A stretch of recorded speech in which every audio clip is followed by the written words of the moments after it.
Welcome back to the Builders Bench. I'm Craig Larkins, and we are officially in week 4 of the federal election. It is crunch time on the campaign trail as we have a few key dates upon us this week. Advance polls open on April 18th, and Canadians will hear from federal party leaders in 2 televised debates this week. Some are calling this the make or break moment of the campaign. On today's episode, we're heading east to Nova Scotia and also checking back in on what's happening here in BC. Joining the bench this week, we have Duncan Williams, President and CEO of the Construction Association of Nova Scotia.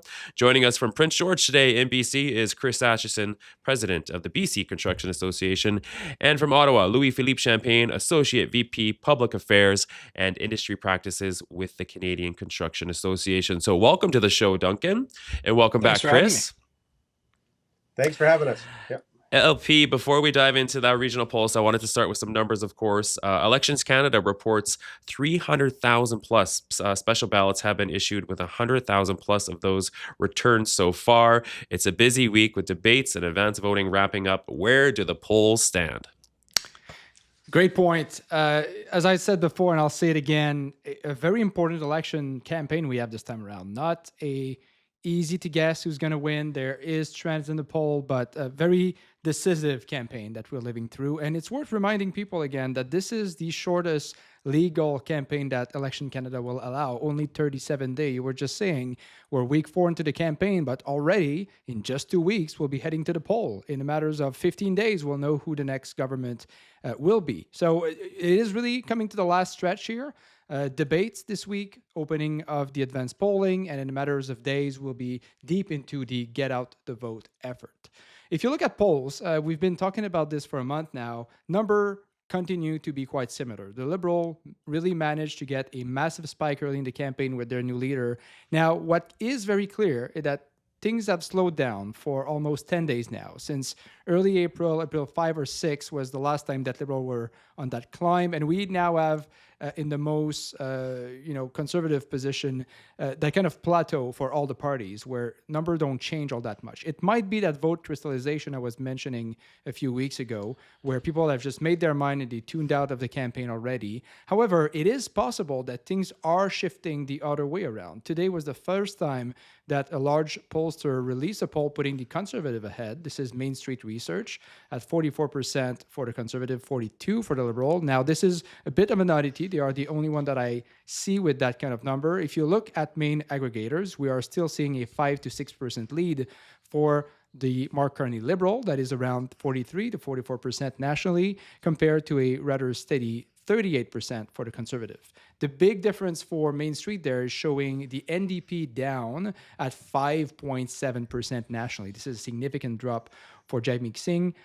Nevertheless, poll aggregators still show him around 8.5, 9%, which is still very low, a significant decline early in the campaign. You really see that this alignment between the Trudeau Liberal and the NDP kind of merged their bases to an extent, and now people are turning to the Liberal as the solution to not elect Pierre Poilievre for the most progressive, which erodes the vote from the NDP nationally. This has been most significant in BC, as we discussed a couple of weeks ago, where the trends have been shifting dramatically. So this is where we are, 37 days campaign, 4 weeks in, just getting to the last stretch. And it's going to be really interesting to see what comes from this point on. There's really 2 scenarios possible. Scenario 1, something dramatic could happen. Out of the debates this week, maybe out of the platforms, maybe a scandal of sorts, someone from the campaign doing something wrong, leaving buttons in a Conservative rally, for example. Whatever it is, that could be enough to shift the public opinion and then see a change in the poll. That's solution number 1. Option number 2 is that, as you mentioned out, vote-in ballots are already on the way, advance polls starting in 4 days. All of this might be too little too soon for the Conservative to pivot back that transformation. We will see how the demographic of each party will impact the turnout of the vote. We have about 20 million people in Canada that will vote in this election, so it is important to remind ourselves that a lot is at play still in the next 14 days. And you had mentioned the debates, so we'll dive into those a little later in the conversation. But I did want to touch on, we still haven't seen a party platform. We were chatting about this last week. Is there any rumblings of that this week? Yeah, still a lot of rumors, discussion amongst parties and parties operatives. What appear to be the trend right now, the general consensus, is that Both parties are hoping to release a full platform before the debates, which leaves very little time. It is very likely, so we're recording this on Monday, it's very likely that tomorrow on Tuesday the 15th, we might see one or two platforms coming out, or Wednesday at the latest. It would be the best solution for both leaders if they can come out with a strong position ahead of the debate. It would be quite detrimental if one of them released a platform and not the other. So going to a debate with no full policy and pricing of your promises would be quite challenging. I think both parties will try to get this out this week. All right, thanks, LP. Duncan, I wanted to start in the East. Polling, what's the mood like as we head into the big week on the Like campaign trail? LP said, it's a tight race. Out here in Nova Scotia, what we've seen, Metro Halifax, which is the biggest metropolitan area in our province, typically leans NDP. I'm not sure if that'll hold this time around based on the polls. And if you think back to October, we had a provincial election, and the PC party actually took every seat, with the exception of two from the Liberal Party, that was the governing party at the time. So there's been a seed shift in terms of that. Whether that translates into election of MPs that are of PC, I don't know. It's going to be a really tight race, I think, right down to the wire.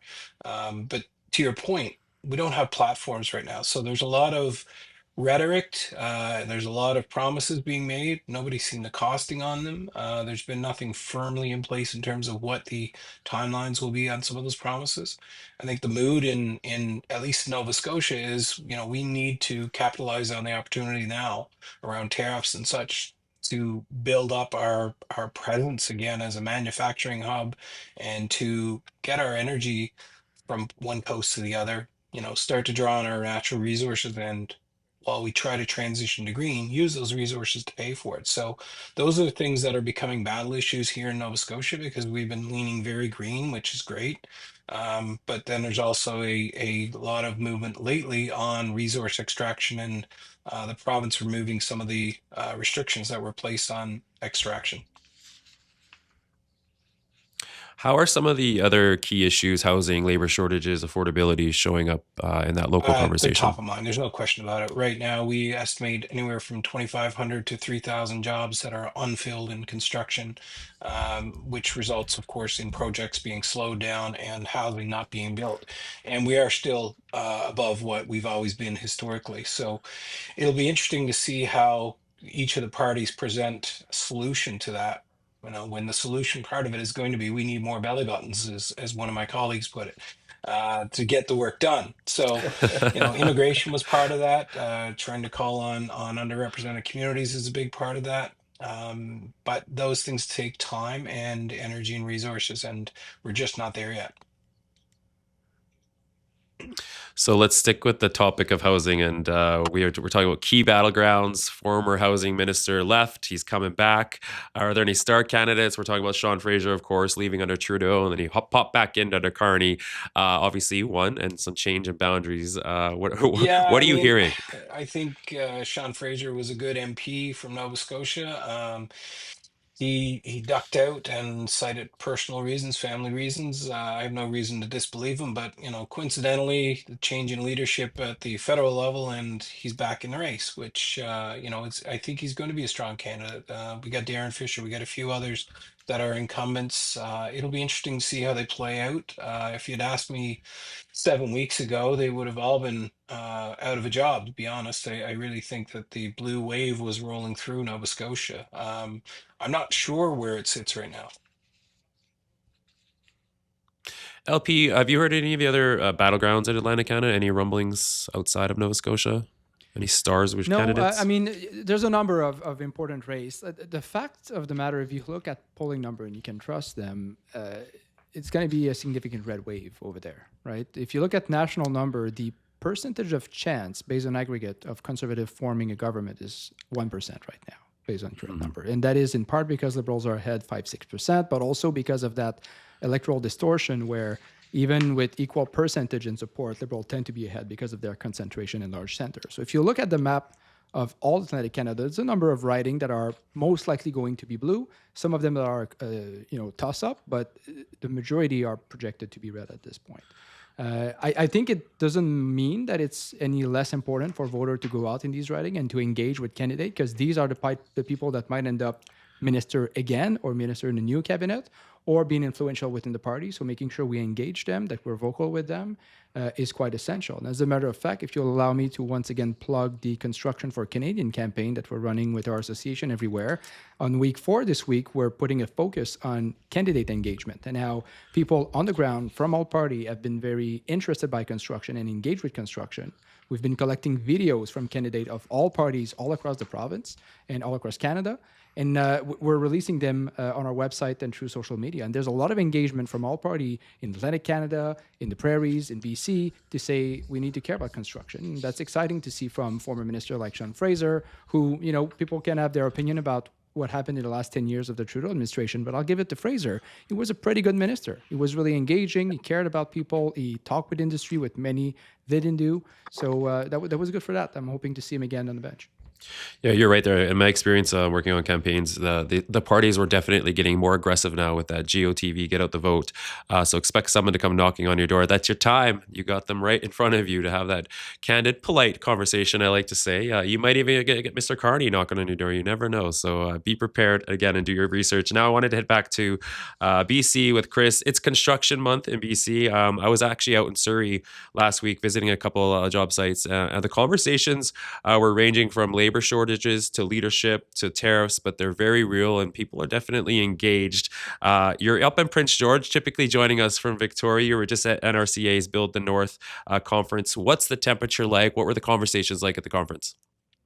Yeah, the conversations are really significant. I mean, it is, it's almost like we planned this to have Construction and Skilled Trades Month in April this year to coincide with the federal election. But I will say that, and combined with what LP is talking about with the Construction for Canadians campaign, is it really does seem like construction is at the forefront of a lot of the discussions that are happening, and whether that's infrastructure or whether that's home building, it really feels like we've arrived as a sector to be part of the conversation and to be embedded in the platforms. And I really think we need to take this moment to kind of celebrate that starting place, because I don't think we ever want to go back from being part of that conversation going forward. And I think the conversations in British Columbia are similar to what we're hearing all over the country. There is an amount of frustration, both internally with not getting the job done under the previous regime, but also there's a significant sense of nationalism in terms of focusing on what Canada can do for itself. And I think for British Columbia, there's an obvious split. In British Columbia, we've always sent a lot of diversity to Ottawa from a political standpoint.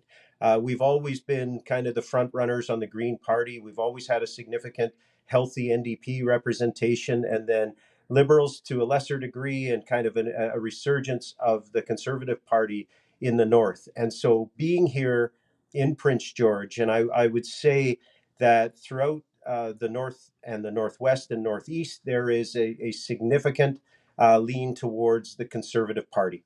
With one exception where I think there's going to be a really interesting race, and that's in the Skeena-Bulkley Valley area, where you've got an NDP incumbent facing a conservative candidate who is formidable. And I think that will be an interesting one to see whether the NDP can hang on. And that might be only one of the places in the north.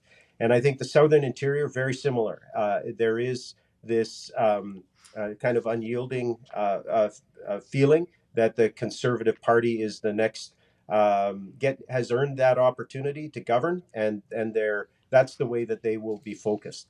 I think you put that at a bit of a dichotomy to what we're seeing in the Lower Mainland, southwestern British Columbia, and the island. There seems to be, I think, more of a liberal lean for sure, and I think at the expense of NDP candidates there. There's going to be a couple of NDP strongholds that hang on the island and in the Lower Mainland, but that LP led off by talking about the erosion of NDP support. We're seeing that in British Columbia too, where they used to be as high as almost 20% in BC. They're down into single digits.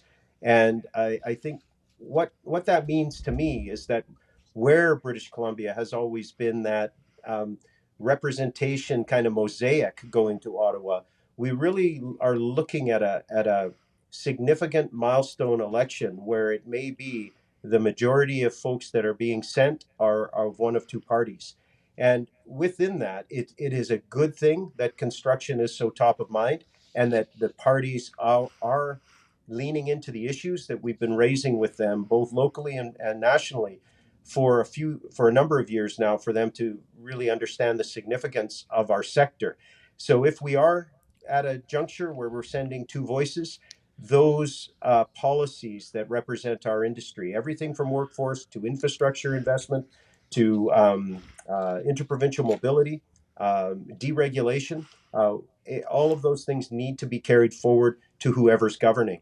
And I think we'll need to be able to hold both those two parties, where it seems very likely that we're going to be in a situation where it's primarily two parties being sent to Ottawa, are going to have to do our work for us when they're there. You've had a very busy weekend, as you mentioned. Timing is everything. Last week, the Stat Pack, the BC Construction Stat Pack Spring 2025 edition, was released. So I did want to touch on the labor numbers there. 14,000 plus number of construction jobs that will be unfilled due to labor shortages by 2034. That's across BC, province wide. And then here in the lower mainland, 4,300 jobs will be unfilled as we head in towards 2034. So with these numbers, there's another. We released a survey as well, the BC Construction Industry Survey. One part of that is, and it puts it perfectly, what keeps you awake at night? Do you want to touch on the results of that? Sure. You mentioned the statistics that are showing a projected labor shortage, an ongoing labor shortage through for 10 years out from now. But we're currently in a Yeah. situation where there's a significant labor deficit in the construction industry. Just in BC alone, we've got a shortage of more than 10,000 workers in BC. And, combine that with Duncan's numbers and everywhere else in between, I think we're hovering around 80,000 nationally that are currently unfilled. I made this point at the Build the North conference last week that I remember a time, more than 10 years ago when we hit a last recession, and leading up to that, we were talking about workforce shortages and this crisis that was coming by the baby boomers that would be retiring, and that we needed to focus on workforce shortage, and a mild recession hit, and we stopped talking about it for almost a decade. And if we enter into a period of economic slowdown, we cannot stop talking about the labor shortage, especially in our industry. These are good paying jobs, they're high opportunity occupations. And if we don't continue to cultivate the workforce that we need from within our own geographic means, or continuing to compel other people with skilled trades ambitions or construction ambitions from across the globe, we're going to be in a crisis situation every year up until at least a decade out. So we need to continue to have. So workforce keeps me awake at night. Back to your original question, Craig. And I would say the other thing is when I see statistics in our survey that tell me that over 90% of employers in the construction industry in British Columbia reported significant late payments in 2024, and almost 70% of them have experienced instances of not being paid at all. That to me tells me that besides workforce, we need to get our province in line with other advancing jurisdictions in Canada who are embracing payment certainty and really respect for those who are building the province by way of paying them for the work that they're doing. Thank you. Quick plug as well. You can find both the Stat Pack and this lovely little industry survey on the BCCA website, available for download. Duncan, did you want to jump in that? I think you mentioned 2,500 is the number in Nova Scotia. As far as we were chatting in our prep call about immigration and solutions and current policies, and may or not be working. Yeah, I What's mean, your if opinion? if I look same time horizon as Chris has mentioned there, we've got about 15,000 jobs that we don't know how we're going to fill over the next 8 to 10 years in Nova Scotia, and we're a pretty small market compared to other jurisdictions. But one of the things we had been working on very successfully with the province of Nova Scotia was recruitment of foreign workers, and these were permanent full-time jobs and such. And then we saw broad sweeping changes come across from the federal government without any consultation with industry, without any view to regional priorities and pressure points. So there is a lot of frustration, not only on the immigration file and how that's handled, but several of these type of files that impact our province. Infrastructure spending being another one, policy being set in Ottawa largely and not take into account what is needed here in Nova Scotia. So those frustrations are real, and I know that the candidates are hearing about them at the polls, or sorry, at the doors. And I know our members are very active, to Chris's point, in making those views known in a respectful way, but no uncertain language about the fact that we may be small, but we have economic opportunities, I would argue, that are higher than average for Canada, even because we are a port city. We have a need for better infrastructure enabling, better trade enabling infrastructure. Yet, we don't see the same kind of attention that we do in other parts of the country. So, we've been lobbying pretty hard to make sure that we don't get lost in the shuffle and that our voices are heard. Well, you're not wrong there. They might hear it at the polls if they aren't saying what they're it isn't resonating with voters. So yeah, definitely keep up that loud voice. So I kind of wanted to switch gears here. It does tie into this. It's debate week. Two debates coming up on the 16th and 17th. Some are saying the debates will be Mr. Poilievre's time to shine as a seasoned politician. He's been in QP. He's had that back and forth with Trudeau over the years. And against Mr. Carney coming up as well, who isn't as much as a seasoned politician. He's never held a seat in Parliament. CBC has released a list of topics that will be debated at the French and English debate. They include cost of living, affordability, energy and climate, trade war tariffs, immigration and foreign affairs, public safety, and crisis leadership. So, quick fire question. We'll start with you, LP. Which, if not all, debate topics has the most potential impact nationally and on pockets regions, I guess? I think all of them will be relevant. I think different leader will have different preference in what topics should take most of the time and most of the issue of the debates, right? Let's talk big picture. Pierre Poilievre is by far the leader that has most to gain from these two debates. For the French debate, the Bloc Québécois, of course, will leave the pack in terms of French capacity, but all three other candidates don't have very strong French. Pierre Poilievre is the best of the three. But he's not Stephen Harper, and he's certainly not Justin Trudeau in terms of French capacity, right? So that's going to be a bit challenging for all three main party leader beside the Bloc Québécois. Nevertheless, it is a chance for them to reach a new market. But again, if you look at the poll number, if you look at where the campaign is going, Pierre Poilievre can really use these two debates to turn things around for him and really make gains that he needs right now to win. On the flip side of that, Mark Carney is the one that have everything to lose. For a lot of Canadians, it's easy for us to forget about this because we live and breathe politics. But for most Canadians, they might not have even seen Mark Carney at a podium since he was at Bank of Canada, maybe ever, right? They might not have been catching the news of him doing policy announcement or whatnot. So it might be the first chance for a lot of Canadians to hear from this Mark Carney guy that they never heard about and try to make their mind about whether he is the guy for the job. That is why I think, to come back to your question, anything related to trade war, sovereignty, standing up for Canada, clearly that's been his brand from the beginning. Canadian seems to resonate that he's the trusted leader they're looking for. That's going to be a topic he'll try to stick as much as possible and make gain there. Meanwhile, Pierre Poilievre has been the champion for affordability for 2 years. He's been everywhere saying we need to cut the tax, we need to restore affordability, we need to think about the small guys. That's going to be a topic where he shines and be able to say Carney doesn't understand. He's full of money. He's been around the big circles, right? So those, I think, will be the two big ones for the parties. And to your point as well, Mr. Carney, he has hit pause several times on the campaign to deal with the tariffs. So that is, of course, lending to that exposure he's getting outside of the world of the campaign trail. Duncan, same question. Which of those debate topics has the most potential impact on your region? It's a long Yeah, list. definitely. I think the tariffs are going to rise up pretty strong for us. We've got some pretty big industries that are exporters here in Nova Scotia. I think the cost of living is obviously top of mind for everybody. That's no secret. I think the big challenge is going to be how you differentiate yourself in these two debates. And I think right now a lot of the undecideds or the ones that are on the fence are stuck on it's a little vanilla all over the place, right? And everybody's kind of saying the same thing. So I'm looking for the leadership that's going to say we can build infrastructure, we can build pipelines, and we can protect the environment at the same time.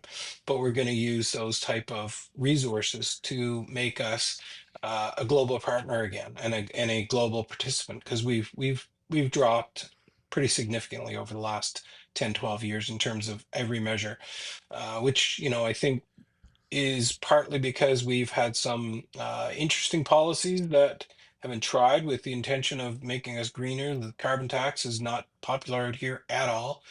We still are a lot of oil burning homes and such in Eastern Canada, especially in Nova Scotia. And that was just seen as another tax. So people are really angry about that. So there's going to be some of those type of issues that are very localized, and of course there's the more global issues of how do we protect our sovereignty? We're very proud Canadians. I'm looking out my window right now at a newly installed flag that's on my front deck, and the wind is flapping pretty hard. So, I think those are going to be big issues, and Canadians are going to be looking for what is your solution? Show us some leadership. Leave the rhetoric at the door.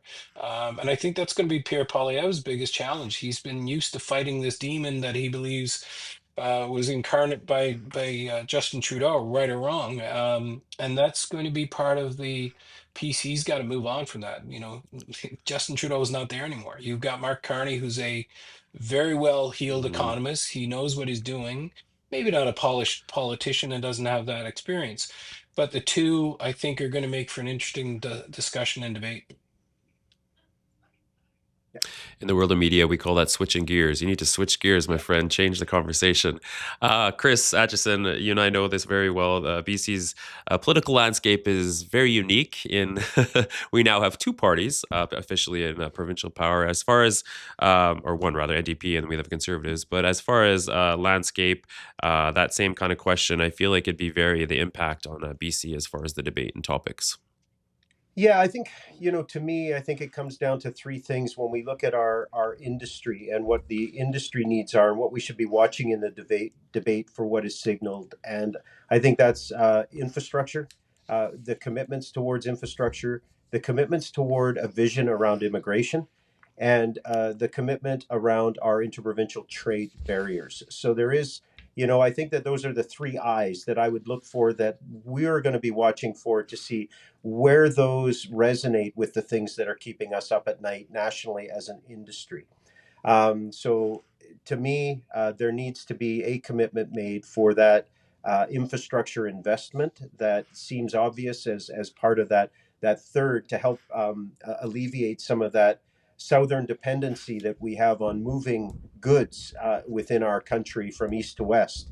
I think we need to be more self-reliant, and there needs to be another reset on our vision for Canada and our independence on this, if we want to throw in another I word in there. So, and then on the immigration file, I think that this is something that I think will if there's nothing said, that's quite telling about both parties if they're worried about the votes that might cost them, or the votes that might win them.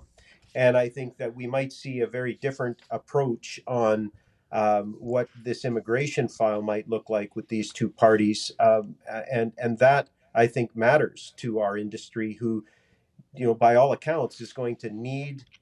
It can't depend on homegrown talent to work in our industry. We absolutely need an immigration strategy in order to fill the jobs that we have now and the jobs that we'll have at least a decade out, according to our stats. So I think that it would be incumbent upon all of us to look at those pieces. And then I think from an area just of general interest as a Canadian, we're entering into a tremendously monumental time for our nation, one that is now, there is no illusion that we are moving away from having a southern neighbor that we can depend on in all times of good times and in bad. And that means that our who is the leader that is going to be best positioned to not only stand up to a nation that isn't as friendly as they once were, but somebody who can help build the essential relationships with a vision of the future towards more connectivity with Europe, more connectivity to Asia. And I think that whoever gets that point across is going to win the hearts and minds of Canadians for this upcoming election. Thanks, Chris. Yeah, I wanted to circle back to the start of the campaign, Duncan. Now that I have you on the podcast here to talk about the early meetings, there was a flurry of construction related announcements as far as more boots, less suits from the Conservatives, infrastructure from the Liberals, and housing announcements. Did any of that resonate in Nova Scotia? Is there any talk of it when it Yeah, did come out? definitely. I think it resonated, but it also struck a bit of a nerve in terms of, here we go again, more programs that, have to get started up, funded, resourced. By the time you figure it out, the landscape has changed. So, I think there's a lot more sentiment that there are way more efficient ways of doing this. Cutting back on fees, services, taxes, deed transfer taxes. Those are things you can do instantly, and they have an immediate and efficient impact. Now, the counter argument to that is, well, what services do you want cut? I would say that's an old and outdated way of thinking about it. Frankly, I mean, we just saw record levels of borrowing for the nation to sustain ourselves. So I think right now in the short term, we've got to hunker down and figure out how do we put more boots and not suits out there for sure. The challenge being, of course, finding getting them trained fast enough and getting them on sites is going to be the critical moment, right? And again, programs, I think there are some really good programs out there that are proven that can work well, but we don't need to recreate the wheel here. It's not our first go around. Like this is cyclical. It happens probably every 20 years. I think it's probably more pronounced now than ever, for sure. But I think the old mentality of looking at some of these things, we have to look at different ways of doing it. We have to embrace the fact that you need pre construction, you need direct entry, you need a combination of things that are going to get you the people in the field, and we need to change the way we think about employees. They're not going to come to work and work the same way they did before either. So we have to embrace all of that change, and we need a plan. We need a strategy that's going to be engaging all parts of the industry so that we can get alignment on it. And right now, I still see a lot of fracturing. Thank you. No, LP, we were talking about party platforms. Aside from what was announced, more boots, less suits, housing, infrastructure, are you hearing anything, or what are we expecting? Any juicy announcements with these platforms related to construction? Well, what I'm really looking forward to see is numbers and pricing around things, right? And I think that's what most Canadians will be excited to see in platforms because, it's one thing to say we'll invest in infrastructure, we'll transform the way we do development charges, but then where do we get the money from and how do we pay for these things that we all care about? I'll make a bit of a pessimistic comment here. I don't think that these big issue we care about, the big issue that Canadian cares about, the systematic problem of the broken immigration system, of the lack of funding infrastructure for 3 or 4 decades now, the problem we're having on the day to day, this is not the kind of thing you fix during an election campaign because it's just not sexy, right? You need to do good public policy development to address these issues. And this is often the opposite of what you want in a political campaign. You want simple political announcement that people resonate to, saying we're going to cut development charges. What does that mean? It means we're going to cut tax, right? Always good to say that campaign you're going to cut tax. People like this. Well, okay, where do you get the money then to fund that infrastructure we need, right? Immigration is a contentious issue. Some people want to see more, some people want to see less, but nobody in a campaign want to say the system is broken, we need to reform it, right? So I'm really hopeful that we hear good stuff at the debate, that we'll see interesting proposals on the platform. But the harsh reality is right now, both campaigns are campaigning for votes, and they're going to go for these political tidbits that will get attention about I'm going to be the guy to solve the housing crisis thanks to this strategy that might or might not work. I'm going to be the guy that's going to solve the immigration problem by cranking it up or lowering it down. Not so much the real public policy discussion that we all need to have, industry, Canadians, and government, to make sure we change things. The best thing for that is the new government, whichever color it may be, that's going to come into office. I believe will be majority government. It is so divided right now. It's either going to be a 180 switch between the blue and the red, or it's going to be a full liberal, in which case we can then have a government that govern for 4 years and have an industry involved to make sure these change happen. Yeah. Chris, did you want to weigh in? Yeah, I do, because I totally agree with what LP's saying here, and I think that let's be real, both parties are paying very close attention to how popular the removal of the carbon tax was. Like, this was a almost a mid-campaign movement where everybody was celebrating that fact, right? Like, they're going to be looking for, well, there might be some exceptions to that, but I would say those are the types of things that really resonate with the common people and in every community throughout the country. Where so I do agree, LP, that those are the types of things that, having just recently been, well, it can be done. It can be done rather quite quickly. What are those wins going to be that are going to bring people out to say we want more of that? Because that was a real springboard moment. And I think the issues around infrastructure, immigration, and interprovincial trade barriers are going to take more of those they can be longer term promises, but people are going to come out to the polls with those immediate, this is going to matter for me in my day to day. And I do think that that's what's going to draw people out. We should expect to see some of that later this week. Duncan, did you want to jump I in on that? definitely think those are going to be the issues that get people out. And, to LP's point, these are 30-year-old, 40-year-old problems that we're not going to solve in this campaign. I think what people are starving for, to be honest, is enough of the bickering in Parliament, enough of the name calling, enough of the childish behavior. Frankly, we need a government that's going to lead, that's going to be decisive, that's going to reassure Canadians that we're going to be Canadians in 6 months and we're not going to be under the stars and stripes. I think people are looking for reassurance. I think the impact of what's happening around us right now, uh, just in our own nation, the tariffs, and then geopolitical, I think the stress is playing out. We're seeing it. We're seeing it in our neighborhoods right now, right? And if we don't have leadership that's focused on protecting this nation and protecting the way of life that we enjoy, I think it's just going to turn into another, honestly, an election that's fraught with just promises that won't be met. And I think people just want security. They want a sense of somebody is in charge. So I would hope that we do see a majority. Again, what color is going to be up to Canadians, but I do want a majority. I don't want to see another situation where we're getting backroom deals that we didn't vote on, we didn't vote for. We've had too much of that. It'll be a very interesting week, yes, in the coming weeks as where the campaign goes. Yes, LP. Okay, yeah, I just want to add two things to this. It's a fascinating discussion. First of all, balance of power will be interesting. If it's a majority government, it's much less important. But Jagmeet Singh was saying recently in some political advertising, we want to have the balance of power, which respectfully I would say that ship has sailed. But it's going to be an interesting dynamic with where the blocks falls into it and how the other smaller party will play a role depending on how many seats they do bring in the House. But current polls doesn't look so good for them. That's one thing. But I also want to end on a more positive note on that topic. I'm really hopeful for the next 2 months. Past April 28th, there's a few big pieces that need to happen in a very short time frame.